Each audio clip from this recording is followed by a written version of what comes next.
You got too many cooks living in the kitchen. You don't know what you've been missing. Hello, everyone. Welcome to At the Kitchen Table with Soraida and friends. I'm super excited about today's episode. We have Don McBride from the wonderful SMI, and we have a new business in town, Local Plumbing, and I have Matt here, and I want to give you both a couple minutes to just introduce yourselves and say a little bit something about you. The whole point of this podcast is just to bring local leaders, small businesses, and have our community get to know the leaders and nonprofits and, again, business owners, and remembering that it's okay to have crucial conversations and healthy conflict and get back to that.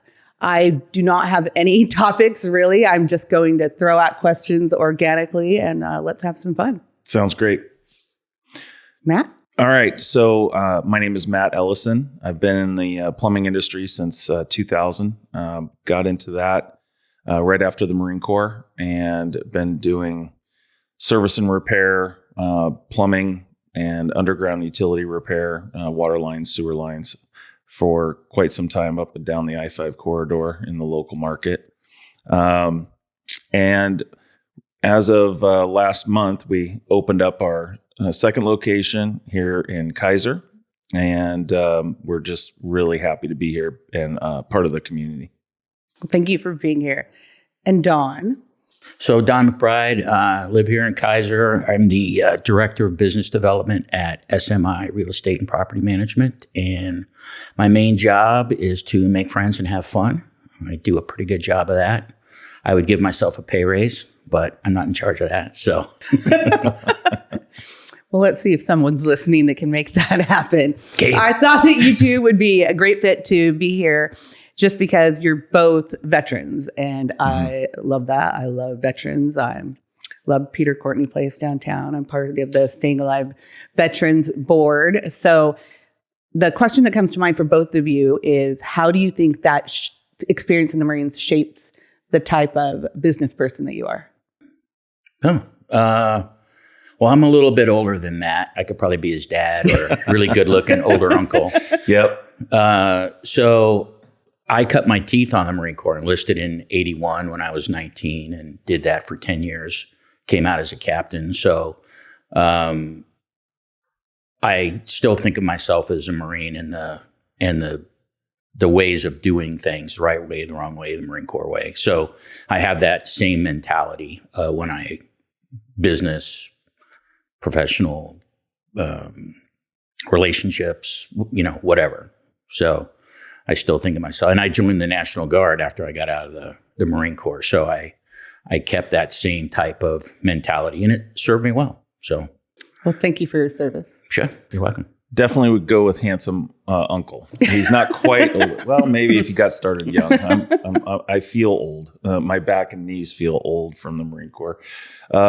For me, everything that I did in the Marine Corps was always about mission accomplishment. Accomplish the mission, no matter what, and find a way to get the job done. And so I feel like that is something that's kind of seared into me when it comes to business, because there's kind of some general guidelines of how you should be running a business, but sometimes you have to just find some grit and do whatever it takes to accomplish the mission, whether that be going out in the middle of the night when sewage is rolling out the front door of one of our customers' buildings, or dealing with tough interpersonal relationships. We're a very human-centered business. We're not making money unless our troops are out in the field turning wrenches. And so that can always present challenge when we have 50 plus employees, and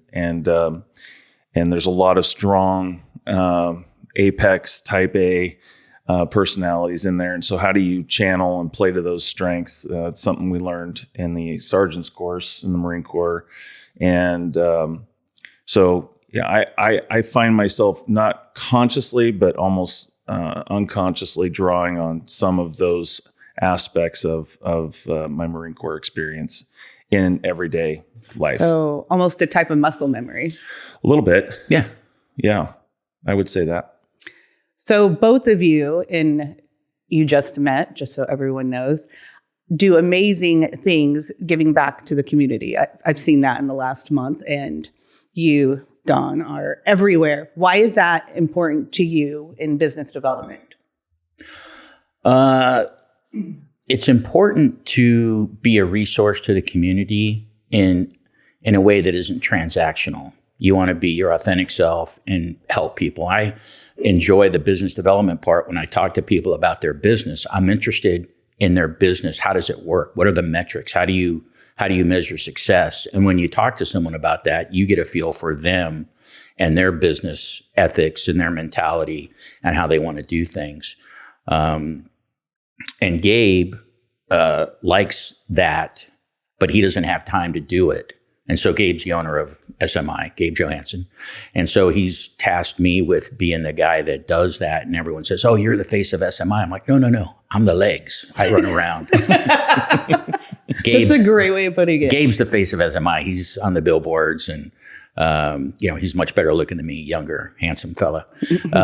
So I really enjoy talking to folks about their business. A lot of nonprofits come to us and they want us to sponsor things, and they don't have a very good pitch. And so I talk to them about, well, if you want us to give you our hard-earned money, why would we do that? Why would we invest in you? And I kind of coach them up a little bit on, well, what buzzwords or what buttons do you need to push in my mind to make that something that's exciting for us to be involved in? Well, I think that you have done an extremely great job. You have the, the coolest beer cart at the golf tournaments ever. And I know that you're the title sponsor for Kaiser Fest, right? And what other bigger, you're just everywhere. And you have the best golf tees. Oh, thank you. So Kaiser Fest is probably our biggest signature event, which is cool. Gabe graduated from McNary. My kids went to McNary. We live in Kaiser. So that's great. We do a lot of other things. We've been the Rotary raffle party title sponsor for the last 4 years. And we do a lot of other smaller events, but when we sponsor something, we kind of want to be the owner of that show for the return on the investment and the brand recognition and all the business things that go involved with it. And then you also get to kind of guide it a little bit to make sure that it's a good event, and it has good turnout and, good money made for whatever the thing is. And some stuff we just, here's a check. No, don't put a banner up. It's fine. Just good luck. I was super impressed that just coming into Kaiser, that you have that commitment with the marketing dollars and the give back, and just introducing some of your team to Peter Courtney Place, and knowing that you want to sponsor a meal during the holidays. Is anyone listening, local plumbing, that your give back is just from the beginning. So what drives you? So I obviously have a heart for veterans. I also think it's really cool you're a Mustang. I didn't know that coming into here. So Mustangs are prior enlisted and then become officers. They tend to have a lot more street cred with us knuckle draggers in the field. So that's really cool, by the way. Thanks. The veteran community is very important. It's, I think, traditionally had been neglected in years past. It seems like in the last 10 years, that's really starting to take a turn, which is fantastic. So I want to say first, tunnels to towers and folds of honor. Those are two very important charities that we donate to. But also you have veterans right here in our community. So I think being authentic about what you're involved in, it tends to elicit 100% of your support at all times. And so we try to get behind things in the community that are authentic to ourselves, that are not transactional, because I think, every human being on the planet can see when you're phoning it in. And so the veteran community and veteran causes are something that I'm pretty focused on, and I want to use our hard-earned money to support. And then you kind of, with your customer base, you have to care about what they care about in a certain sense too. And so the Kaiser community, all we've seen so far is just how connected everybody is. And the first R in our core values is relationships. And so we try to get behind what's important to the people that are important to us as well, because we are very people centric and people focused. So it's a pretty easy sell for me when Harold comes to me from my office and says, Soraida says this is really important.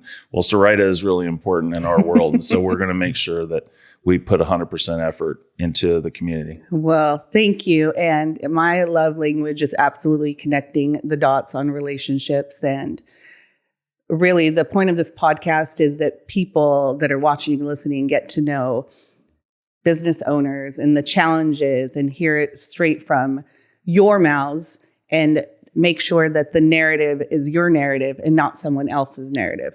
Speaking of hard-earned dollars, I'm going to throw... Are we going to talk about taxes?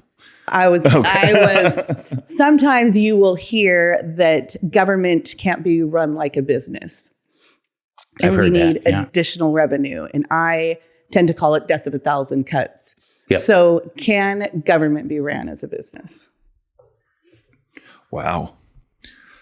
Go ahead. Take that first. Take a bullet.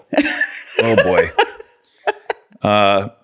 It is my opinion that government is meant to do one primary thing, and that's protect its citizens. It can be run as a business. They have a balance sheet. That's what the taxes are for. And they have an obligation to its citizenry to spend that money wisely. Just like any investment.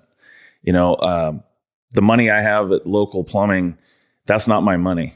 It's our company's money. And we have an obligation to spend that appropriately and make sure that there's longevity and that we've budgeted for things. And I look at government as just a bigger version of our company. You have all these different personalities, you have all these different interests, you have all these different priorities, but it's about prioritizing and executing on what your mission is. And I absolutely think government can be run like a business. No doubt in my mind. Sadly, it's not, I feel, but I think that tide is starting to turn maybe a little bit more. And you have to do what's right for your business. We have to do what's right for our government needs to do right by this country, and the government is just us that we elect. It's just us people. So they should need to run it like a business. Yeah, I agree. It should be run like a business the majority of the time. When you get into things like a global war on terrorism or like a World War II type situation, you got to throw a lot of money at stuff just so you can ramp up. But it would be the same thing if you were running your business and you really had to overcome some adversity. You'd really pour money into solving that problem, and you might overspend. The problem I see is people are like, well, it's the government's money. It's like, no, knucklehead. It's our money that we give to the government by force. They make us give it to them. And we want 1,000 programs, and we fund each one of them at, sub what they need. And so let's decide as a country, what programs do we really want? Let's get 100 programs, fund them at 100%, and make some actual change in what's going on. I sit on the board at Liberty House, which is a child advocacy center. And so there's budget cuts coming from the federal government and from the state government.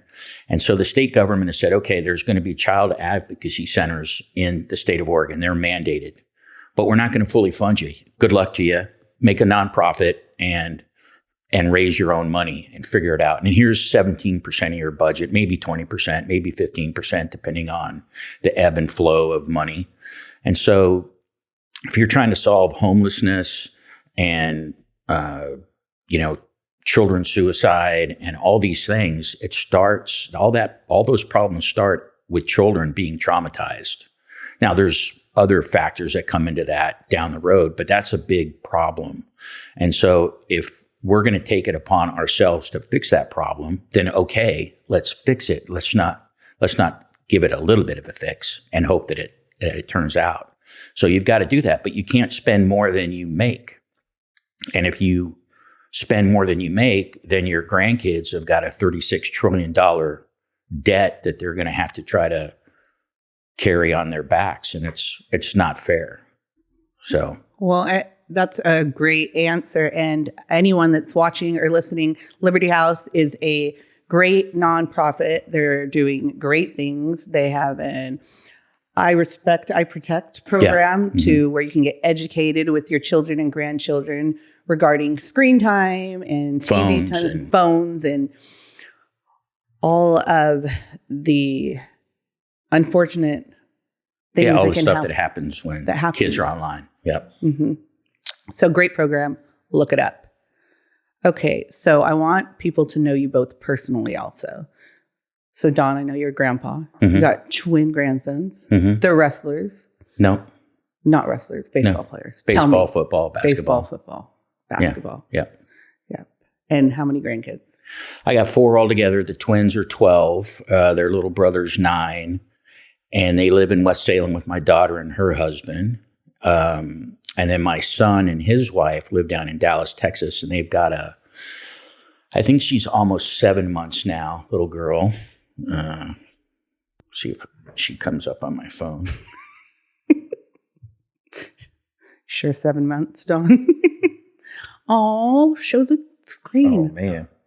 Very cute. Yeah. You know, we make cute babies in our family. What about you, Matt? Just family dynamic. Is that what you're asking about? So my lovely bride and I have been together since 1995. So coming Hope up you on got 30 that right. years. Yeah. We have a daughter who's 28 years old, and she's married. They live literally 5 houses down from our house in Canby, which is fantastic. Not in our basement, but close enough that we can see them whenever we want. So that's cool. I like that. I'm the oldest of 5 kids. Grew up in Lake Oswego, and then moved to Beaverton after I met my wife. And no grandbabies yet. We're got our fingers crossed on that one. I'm very excited. I'm ready to be a grandpa. Or a poopa, as they said I'm going to be named. I don't know why. I have no idea where that comes from. So that's a little... Poopa. Yeah. I never... I'm sure there's a reason, but they haven't told me yet why. So, but we're very close as a family. Very, very close. And all my siblings all live here in the community as well. So we all, we have our ebbs and our flows, but we all talk. And it's a pretty big local family. Most of our extended family is in the Bay Area. So Great. Fun fact, I grew up in Gilroy. really, yeah. Garlic capital of the world. Yeah. Yes, it is. And we're about to actually go down for a family reunion on my mom's side. It's where all the Italians are. And so we'll be in, I think we're going to, what the heck is that? It looks like a Swiss village down there, and it's big wine country. Oh, I can't remember the name Like of Napa? it. South of Napa, I think. Anyway, it's going to be hot. I know that. It's just going to be really hot. Sunscreen. And there's going to be a lot of wine. Sounds like a great time. Yeah. Are you called Grandpa? Papa. Papa? That's cool. That's a good one. I'm Mima. Mima. Yeah. I decided what my name was. They come to you, Don, you're going to be Poopa. What would your answer be? No, I'm not. It makes me think of the Lion King, Pumbaa from the Lion King. Okay, favorite childhood meal that you still eat today? Pesto pasta with garlic bread. And I usually make a sandwich out of it. My grandma used to just shake her head at me all the time, but I always had to make a sandwich out of pretty much everything. So get as much pasta as you can, sandwich it in garlic bread down the hatch. It's amazing. That sounds actually really good, doesn't it? Yeah.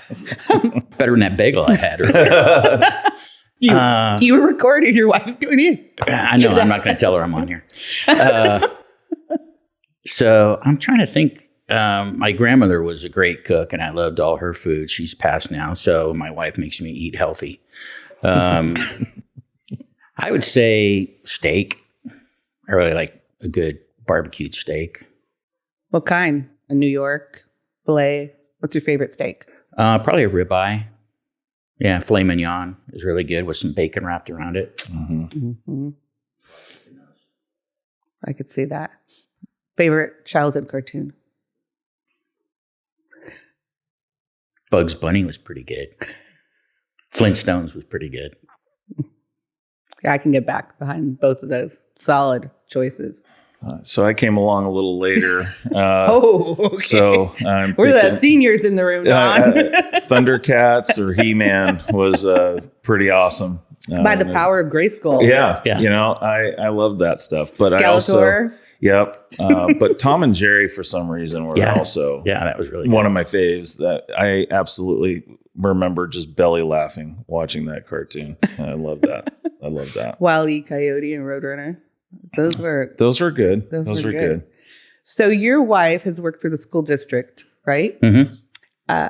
Tell me what that looks like for her. She almost retired, and then I'd love to hear how the school district is going in Canby. Yeah, so she's retiring at the end of this school year. So in a couple of weeks, she'll be done. And she would stay longer, but she teaches PE, sixth grade PE. Mostly she has, I think, a 7th and 8th grade class, one of the periods. But there's 50 kids in a class.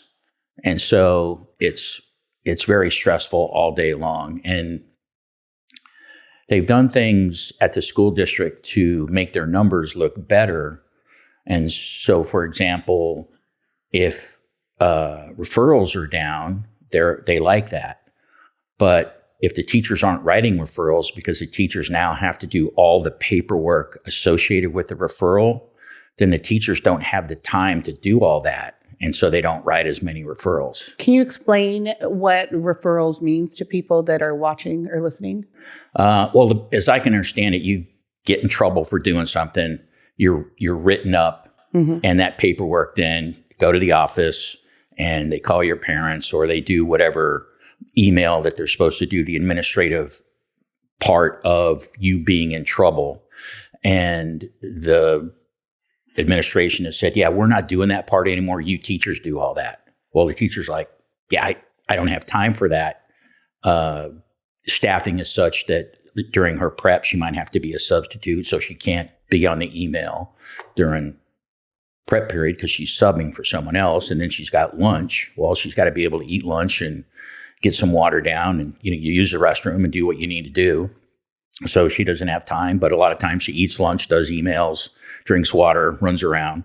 So it's just the accountability portion of school is much less than what it was when we were all in school and you got in trouble. And the problem child rate is higher than it was back in the day, or even 10, 12, 15 years ago, because they mainstream more kids that should not be mainstreamed. They should, not that they shouldn't go to school, but they should be in certain classes. There's a lot of letters behind kids' names now in her roll sheet, ADHD and IEP and all these other things. And it's just crazy. She has to remember if Johnny wants to be called Joni this week, she has to remember that, but she can't write it down anywhere.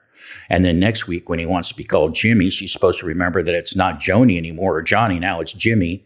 And so, she'll get in trouble if she calls him by the wrong name and he complains to his mom and she writes a letter and, blah, blah, blah. That's That's unfortunate that she would be sticking around longer with our need for teachers if there wasn't all that undue stress. Do your grandkids go to public school? Yeah, they go to Walker Middle School over in West Salem, and Luke goes to Calpullia. So what about you? How's it going in Canby? Well, I hate to admit it, but I don't really know. I'm not really that plugged in with the school system yet. I'm certain I will be as a grandparent, going to all sorts of things. But our daughter grew up in the Beaverton School District, and so as an adult child now in Canby, we've only been there since 2018. I know that the community is exceptionally involved as an entire community in the schools there, but I don't really have any stats or updates or insights to how they run their school district. What do you think as a whole? What are we doing well when you read articles or you're in the know as far as educating our children, and what have we stepped away from, in your opinion? That is a great question. I will say that half the time I'm depressed about the future generation, and the other half, especially when I go to these mock interview things like at CTEC or, one of the public schools, Albany Public Schools or McNary or whoever's, hey, we want our seniors to have some interviewing experience. And you go and sit and talk to these kids. The ones that show up, 90% of them are, they're bright. They're energetic. They're earnest. They don't have any experience doing anything, but that's fine. You understand that as an employer when you take on a 19 or 20-year-old young person. They really don't have experience, but they want to work hard. So then you feel pretty good about things. I think there's a lot of news coverage on both sides of the kind of the extremes about how terrible it is. And there are some things that are going on that are not great. There's not the accountability that needs to be there.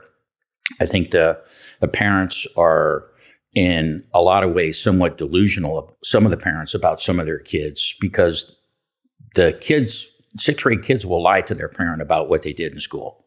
That's just how that is. I did it, That was my next question. Did you do it, Don? That D on my report card that I changed to a B on my way home. Yeah, I did that. So I was there. I was a young, idiot.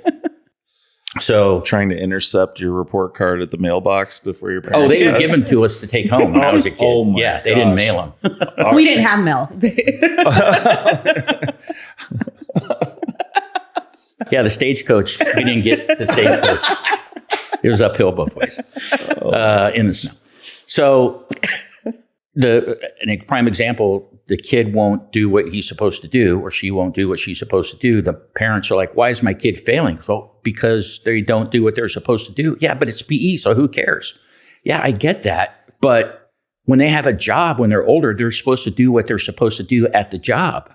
Well, yeah, but this is just PE. They shouldn't have to dress down for PE. Yeah, but that's the requirement.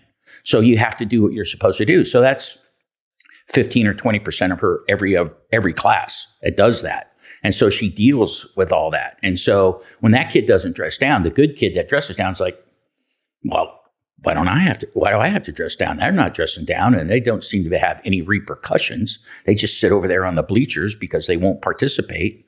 You can't send them to the pass room because the pass room would be full of kids all day long. There'd be more kids in the pass room than they could hold. So it's kind of a crazy spiraling in the wrong direction kind of a thing. And it's almost like you can't get the aircraft carrier turned back in the right direction because it's slid so far off course. And it's going to take a while. It probably will take a generation of people that really want to focus on solving this problem to get this problem solved. And you got to have the right people in place to do it, who think about the right things, start with the end in mind. What do we want this kid to be when they get older? A responsible citizen. Well, how do we do that? We'll teach them responsibility at a young age. So. Yes. And you said that you're excited about being a poo-paw. So what kind of, when you're reading both sides of the issue, what just kind of pops out to you? Where are you, dang, my grandkids are going to be homeschooled or they're going to private school? How does that make you feel personally? I've thought quite a bit about this, and I'm probably not going to tell my daughter this, but I am all for sponsoring our child to go to some sort of a charter or private school, our grandchild. there is, as an employer, there's positives and negatives about what we're seeing coming into the workforce. And this kind of goes back to your question about education. There's a level of grit that seems to be missing. There's just, it's like a baseline understanding of what hard work means or should mean. Like in an interview, if a 22-year-old, which this happened, asked me about work-life balance, I'm like, what? You haven't even started, and you're asking me. You haven't earned work-life balance. How many vacation days do I get? Yes, and how will I be promoted? And all, it's like, oh my gosh, like where's the foundational understanding of how the real world works? And part of that I think is it starts at home, but then what are they exposed to during the school week? 8 hours a day. And it makes me question, like, what in the hell is happening in our society and in our schools? What are the norms? What are the expectations that our kids are meant to live up to? And why are they dropping? Mm-hmm. And because I'll tell you, there's still great kids that come to us all the time, young guys and gals that want to get a career in the trades. But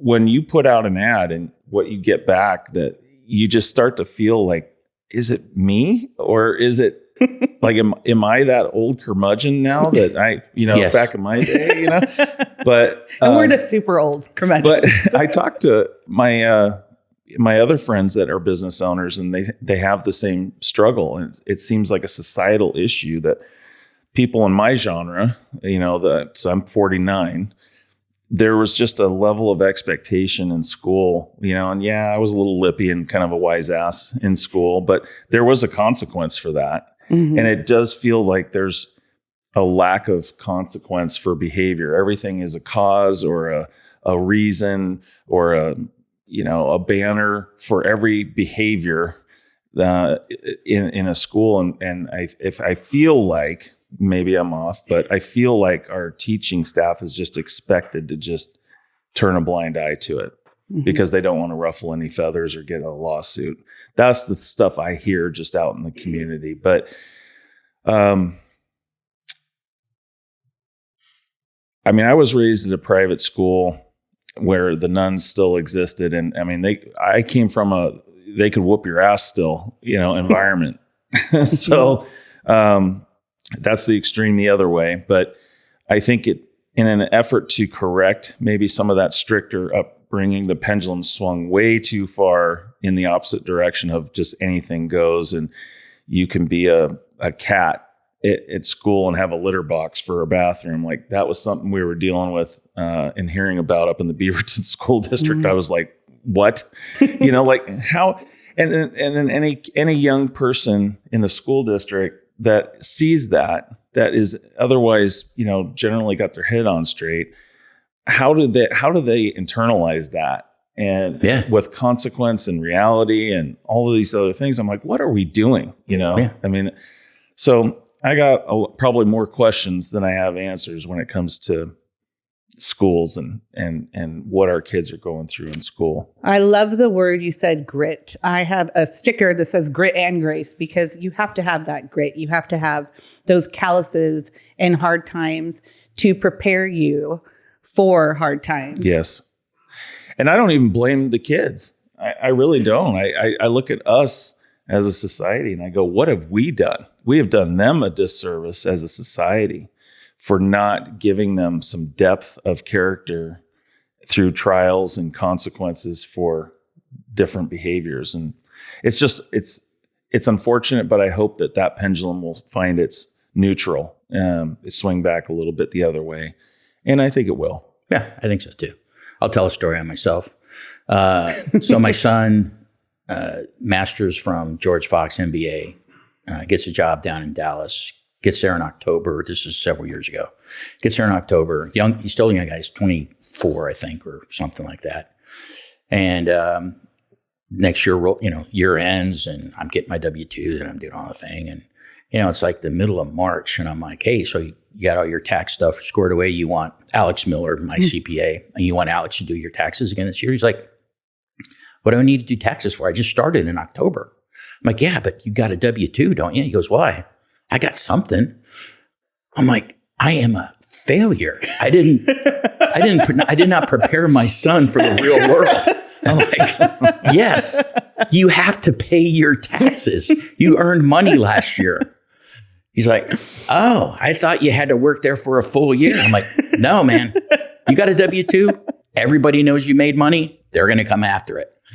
So he got his taxes done and got everything turned in. But I thought, the guy's 24, 25 years old, and I just never told him. He just didn't know. Right. And so I think we all have those moments. It goes back to so what's the work-life balance? Well, that's a great question when you've been here for a year. But I'll tell you, it's going to be work. Yep. And when you go home, it'll be sleep. And then when you come back, it'll be work. That'll be the balance. We have a plaque in our office that still floats around, and it says, doing your job is actually part of your job. Yeah. And it's like, well, it can be infuriating when the delta between your reality and some folks coming into the workforce. And I don't want to get down on, young people, because we need them. We need young people to 100%. Take the mantle. And some young person is going to come in and say, hey, old timer, get the hell out of here. I want to buy your business. And I'm praying for that. I hope that does happen. But I think at this stage, I find myself looking at the role that I sit in as kind of that almost a mentor in grit. You have to instill and teach the reality through conversational, not beating them down about what your reality versus their reality. Work, employee and employer. You have to explain, and it's a lot of explaining and having tableside conversations. I have a little table in my office, and please sit down and we have a chat. And it's not uncommon that I've had guys in there for an hour, 2 hours, and we're talking life stuff. And you're like, whoa, man, you're coming at me with this. Let me tell you how I receive that as an employer and what that means in my world, so that maybe we can figure out how our realities can align a little bit. It's the whole walk a while in my shoes. Yep. Well, it goes back to your kind of original question, what the Marine Corps or what the military service teach us. And so in your job description, at the very last one, it says, and all other duties assigned. Yep. Right. So it's a big catch-all. Oh, I love that. Needs of the Marine Corps. To do whatever the boss tells you to do whenever he tells you to do it. And you remember counseling your Lance Corporals and privates. It's like, all right, so just because you have checks in your checkbook does not mean you have money in your bank account. You got to balance your checkbook every week or every month or whenever you got to have a battle rhythm for balancing your budget and making sure your wife doesn't spend more than what you have. You only make X. You can't spend X plus. And please don't go get married in your first 6 months in the Marine Corps. You'll never see your spouse. It's not going to end well. Yeah. Divorce rate was like 95% in the first 4 years. But yeah, it's... So if someone entering the workforce is listening to this podcast, what piece of advice would you give them? Or a couple lines of advice? Show how you can be a resource. Show your grit. Show what kind of staying power you have through other trials and tribulations. Demonstrate that. Be prepared to talk about that, because as an employer, I know you don't know, especially in the trades. I mean, we know you don't know everything. That's the whole point. You're here to apprentice and learn. So have an open mind, keep your mouth shut, listen more. I think, what was that saying? You got one mouth, but two ears. Use those and just be a sponge and learn, but also demonstrate what level of grit you're capable of, draw on that strength and don't give up. There's a lot of quit in some folks that we see sometimes. And it's unfortunate, because if they just persevered a little longer, just hung in there a little longer and prioritized a little bit better, they could make so much money in the trades and do so well. And so I think that was a long answer to your question. But No, that was a great. I'm thinking that people that are watching are going to go home to their teenage kids and young 20s and repeat what you just said. What about you, Don? Yeah, I talked to the AVID kids. I forget what it stands for, but Salem Kaiser has this program, AVID, and 6th, 7th, That's a 8th great graders program. go and you talk to them about career and stuff. And I think, and so I don't tell them college is not important anymore. What I tell them is the trades are just as important. Going to a trade school or getting an apprenticeship program is just as important. You got to do what your parents tell you. But just so you know, we're not looking for that anymore as we used to when I was coming up. It's like, oh, you got to have college education or you're going to be a nothing, right? So I thought about that for a long time. My kids both went to college, but they don't have to do that anymore. And there's such a deficit of employees in the trades that if you have half a brain cell and show up on Just time. half, everyone. just show up on time. Show up on time. Oh my gosh, Just that's show amazing. up on time and do what you're told. You don't even have to exceed the standard. Just do what you're told. You will go far. You will make money. You will be respected. Everyone will like you because you show up on time and you do what you're told. And then when you get in charge of a few guys or a few gals or whatever your crew is, it's like, you know what to do. You tell them what to do. They do it. Everybody's happy. You make money. You go home. You have a good life, work-life balance. That's just, if there's one phrase that just it triggers triggering, me. yeah. Oh, work-life balance. I'm just like, oh my God. Yeah. Oh, I just get my ginger. What's that? Yeah. That my ginger side comes out and I get really fired up over that. I could seriously talk to you two forever, but I do finish my podcast with a couple of questions. So the first one is, what keeps you up at night? Probably. So I've had my identity stolen before. So I can't talk about any classified stuff, but I have some classified information from back in the day, and I know that the Chinese are in our business quite a bit. I mean, they are cyber attack wise; they're just laying in wait, and so that stuff bothers me. We're trying to do all this with electricity and we don't have the grid to support it. The infrastructure isn't what it should be to do all these things that people want to do. And so I kind of worry big picture about that type of cyber attack to where cell phones don't work. Nothing, nothing's working like it's supposed to. I think they kind of tested the waters with the COVID thing. I think that was done on purpose to see how we would react to that. And they saw how we reacted. We shut everything down, right? So we were very vulnerable there for a while. So that in the big picture kind of bothers me. And then the other thing is I just want to make sure my grandkids are happy, well-adjusted, contributing members of society, do what they enjoy doing. As they get older, right? They're playing sports now, but as they get older, get into a profession or a career that they really enjoy doing and can give back and, build up the generation coming behind them. What about you? Well, in the local sense, I worry about 50 some odd individuals in my company every day. It's a big responsibility to be a good steward of the company, and screwing it up for them is very stressful. I think about that a lot. I think about, what is my retirement going to look like? That's the stressor for me at this stage. I have to actually start. I've been advised heavily that I need to start thinking about what my exit strategy looks like. So Your succession plan? that stuff just rolls through my brain all the time. And then on a global scale, I dread the prospect of a World War III happening, because all the food groups of what goes into a world war, they're all there. And I feel like we're just teetering on something really bad going down on a global level. But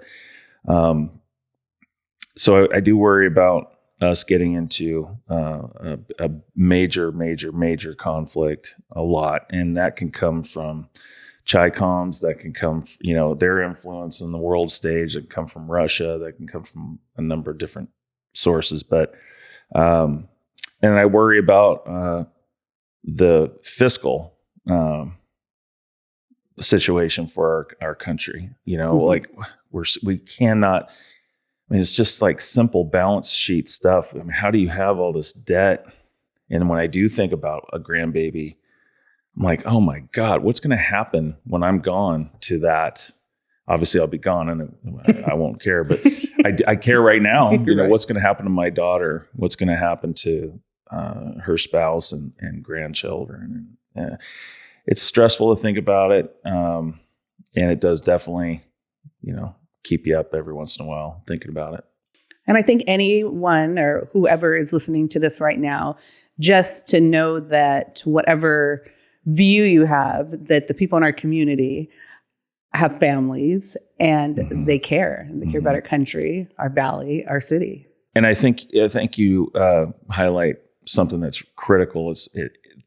Now more than ever, I think we have to rely on each other in our local community and the relationships. Like I said, the first R in our RUC, which is our RUC company motto, is relationships, and it's for a good reason. We need each other, and how can we be a resource to help each other? Because at a certain level in the federal government, you don't really have a lot of control over that. I mean, ballot box is pretty much it. I mean, yeah, you can go carry a sign or something, but really it comes down to how you treat your neighbors and how you help people around you in your community.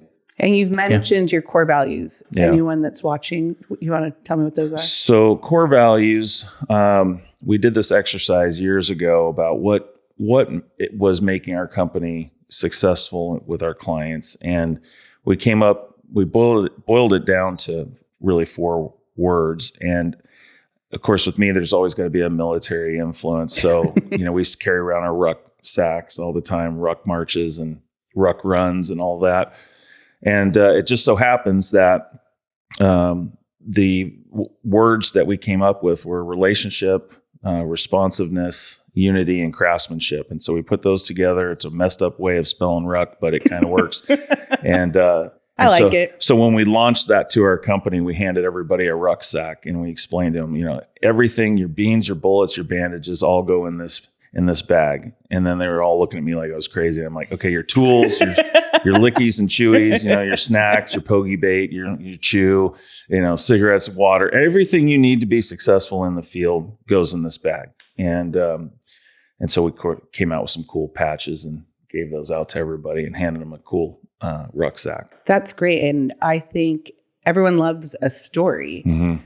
Think of all the tidbits that you gave listeners and watchers today about who you are. You're not just Don McBride that drives around and gives out water at golf tournaments, that has the very cool SMI logo at lots of nonprofits. And you are this amazing local business owner that has a family and has served our country, both of you. Thank you for your service. And again, knowing that even when we have different views, that we can have crucial conversations and healthy conflict and walk away still knowing that we're all humans living on this earth trying to do the best that we can. Yeah. So the positive question, what are you super excited about? It could be anything like a product, a restaurant, living in Kaiser. What excites you? Well, we've been in Kaiser over 30 years, so we really like it here. I am excited about when I talk to these kids at these different mock interviews and stuff. I'm like, yeah, this is going to be all right. We're going to be all right. We're moving in the right direction.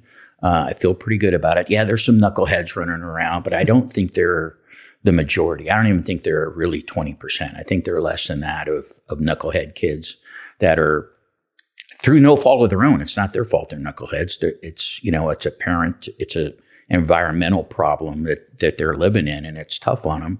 And so, but I feel like 80% of the kids these days coming up are going to be okay and do the right things and look out for each other. And I feel pretty good about the future most of the time. Me too. I love CTech. I love the Career Trade Educational Center. Yeah. I love doing the mock interviews and being able to say, okay, more eye contact, speak up a little louder, and have that be a positive influence, and knowing that these kiddos are learning and digesting, and they're sponges, and we're going to be okay. Like the rec grains with the coffee shop and what they're doing, and the new property they're going to get over off of Lancaster next to McKay, and getting kids involved in. And recognizing that those single parent homes are affecting how. And they need some help. And so we there's a way that you can help those kids be successful in a positive way, and not through the correctional way, but through the positive workforce way. Learn. And these kids each ethic. of them are just one caring adult away from being a success story. Yeah. That's really true. In the near term, I'm very excited about our apprentices.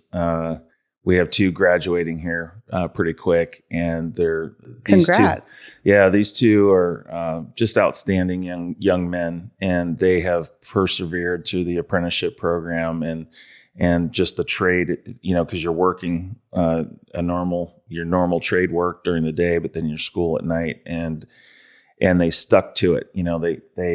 They showed up to work on time. They worked hard during the day. They go to school a couple of nights a week following a regular school year, and that takes grit. You have to balance your life. You have to prioritize and execute. And I'm so proud of them. That they're about to graduate. We get to go celebrate them here at the end of the month. I'm also very hopeful because I do now see, when we were talking about schools earlier, I do now see the sparkle of the trades kind of entering back into our school system. Yep. That was missing for so long. I think everything was about STEM. And I grew up with the understanding that if you didn't go to college, you were never going to make it, and all this stuff. And, I had 1 year of college and 4 years of the Marine Corps. And that was my foundational education post high school. And you can make it, and you can do well. And I'm so impressed with the apprentices that I do see because of that commitment. And that gives me a lot of hope because we are now seeing, the fruit of their labor and our investment in them and what they're going to go do with their career afterwards. So, and they can do it without a big college debt coming out of it. Absolutely. You pay for everything. We pay for it. Yeah. You pay for everything. We pay for, we split 50-50 all the way through the program. And then when they graduate, a year after they graduate, we refund the other 50 to them. So they have no debt. So for people that are watching or listening to this podcast, give a little plug about where you're located here in Kaiser. Sure. And exactly what local plumbing has to offer. Gotcha. So we have just set up shop at a great little property off of Cherry Avenue. We are quite literally 1 minute from this location we're at right now. It's pretty cool. Local is a plumbing, drain cleaning, and HVAC and boiler service company. We also have the construction side of our company, which is construction plumbing. So new buildings, ground up construction. We do pretty much everything in every phase of plumbing. The HVAC and boiler side typically is more service and repair, preventative maintenance, things like that. So what we will be hiring for is, future apprentices. They usually start as a laborer and then become an apprentice and then go to school and become journeymen in their respective trade, whether that be the HVAC side or the plumbing side. And how would someone do that? Just contact your office? Yep, that's correct. And, we have to maintain a certain ratio that it's kind of state mandated, the X amount of journeymen for X amount of apprentices. So, the openings come available. So, like, for example, we have 2 guys about to graduate. Well, we just added 2 guys now to our journeyman roles. So that opens up opportunity for us to take more apprentices. How long is the apprenticeship program? The non-union apprenticeship program, which is what we are, is a 4-year commitment, and it follows a typical school schedule. They have fall term, winter, and spring term, and then they're off for the summer. Okay. And there's a great big old final at the end of the 4 years. You have to take the state exam as well as the apprenticeship exam. Cool. Yeah. Okay, Don, what's going on at SMI right now? I know that you expanded into Portland. Yep. Right? Yeah, so we expanded into Portland. We're hooking and jabbing up there. Things are going pretty good, I think. Our biggest need right now is, out of the staff meeting yesterday, is we have a complex in Corvallis right across from Goss Stadium called the Vicinity, and we need to hire a community manager for that. And so you have to have experience in being a community manager. You have to have experience in the software we use, which is called Appfolio, and those people don't grow on trees. So we're struggling to find that right person. We had a couple interviews scheduled. The one person didn't show up. And I go back to like, we're doomed. So I don't know how you not We're show hopeful. up. I don't know how you show up. Switched everything We're around. hopeful, but sometimes I feel doomed. Yeah. I don't know how you not show up for an interview. Just And the other person, Sprinkle. I can't remember what happened to the other person, but that was a no-show or a no-call or something happened. Other two Been that there. we thought were the best prospects of the recruits that we'd been, given. So like we think we're doing the right things to hire people, going through, LinkedIn and, a staffing agency and all the things that you need to do and have an ad and all this. But you just can't find that person, or we haven't found him yet or her yet. So, Well, I can't say enough. I'm so glad to have met you. You as well. Thank you. And so excited for your company to be here and going all in, joining Salem Chamber and Kaiser Chamber and Monmouth Chamber. I think that level of commitment shows a lot of what you're saying and how important relationships are. And Don, I adore you. I adore everything you do in the community. And I love me some Marines. My brother was a Marine, so hoorah. So thank you, everyone, for tuning in, and we'll see you next week. Cool. Over and out. Thank you. Thanks for having me. Big shout out and a big thank you to Valor Mentoring that recorded the video and audio for this podcast, Changing Lives That Change Lives. And thank you to Remodeling by Classic Homes for sponsoring this podcast. Thank you so much for joining us at the kitchen table with Soraida and friends. Please follow us on social media. You can find this podcast on Apple, Spotify, and wherever you listen to your podcast.